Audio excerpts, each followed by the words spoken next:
Bruce Lee, a name synonymous with speed, power, and an unmatched legacy in martial arts. But what if I told you that beyond the cinematic legends, there are battles Bruce Lee fought that remain hidden from the public eye? These were not only physical confrontations, but moments that shaped his philosophy, his technique, and ultimately his unparalleled approach to combat. Today, we're diving into the unseen Bruce Lee battles. These are the stories, the encounters, and the philosophies that his legacy didn't fully reveal. Are you ready to explore the unseen side of Bruce Lee? Before Hollywood fame, Bruce Lee wasn't just a martial artist, he was a fighter.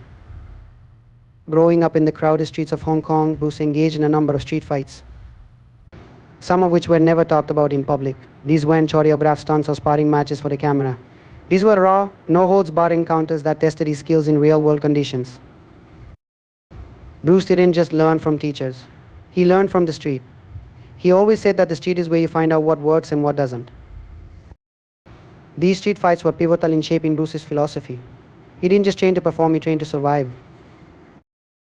Perhaps one of the most debated and least discussed is Bruce Lee's fight with Wong Jackman in 1964.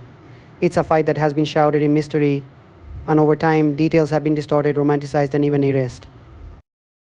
Rumors claim that Wong Jackman, a skilled martial artist with traditional training, challenged Bruce Lee after Lee began teaching non-Chinese students in San Francisco.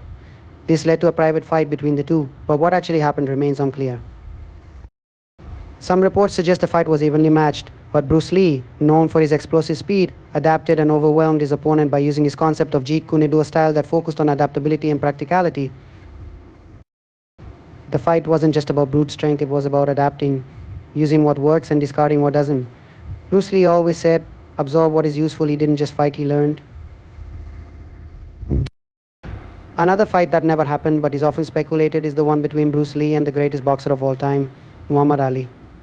While there's no recorded sparring footage between the two, there are numerous anecdotes and stories from people who were around them during their time together. Bruce was fascinated by Muhammad Ali. He respected his movement and speed in the ring. In fact, Bruce often talked about how much he could learn from a boxer like Ali. Some say they spar in private, but no one really knows. What we do know is that Bruce Lee admired Ali's ability to use his mind as much as his body. Lee himself was constantly looking for ways to integrate different styles into his own system. What made Bruce Lee truly different wasn't just his physical prowess, it was his mind. In all of his unseen battles, his true weapon was his philosophy of life and combat. Lee's philosophy was never confined to a ring or dojo. It was a mindset, a way of life. In his eyes, every fight, whether in the streets, the gym, or the mind, was an opportunity to grow.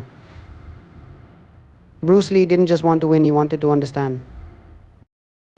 He didn't separate techniques into categories like traditional martial arts or modern methods. To Bruce, everything was about finding what worked in the real world. This is why his philosophy still resonates with fighters and practitioners around the globe today. While we may never know all the details of Bruce Lee's unseen battles, one thing is certain: his impact goes beyond what the world has seen. His teachings, his innovations, and his willingness to test his limits have influenced generations of martial arts generations, fighters, and people looking to push the boundaries of what is possible. Bruce Lee's greatest fight was never against an opponent, it was against the limitations of the mind and body. And that battle continues today.